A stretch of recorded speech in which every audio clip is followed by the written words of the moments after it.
Claire Jacqueline Kwangwa échangeant avec certains de ses représentants sur leur rapport d'activité.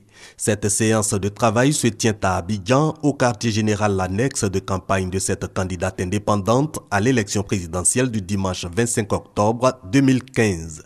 Il s'agit pour celle qui propose une gouvernance irréprochable parce que inclusive, ouverte et transparente, de s'imprégner des éventuelles difficultés rencontrées par ses collaborateurs sur le terrain.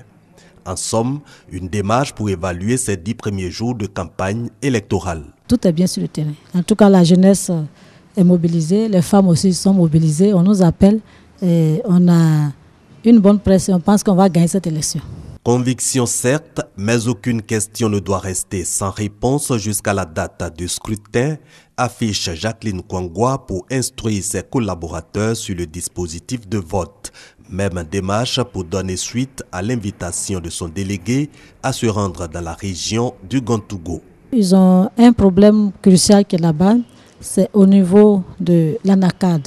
On mettra des fonds pour que le planeur d'ANACAD puisse avoir un salaire chaque fin du mois en fonction de sa superficie, en fonction du tonnage. Et même j'ai promis de faire une société de transformation de l'ANACAD dans les régions.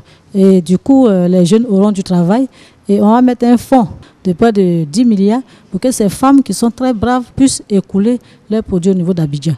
Et donc, c'était leur doléance et j'ai donné mon accord et que dès que je suis élu, je mettrai cette société en place.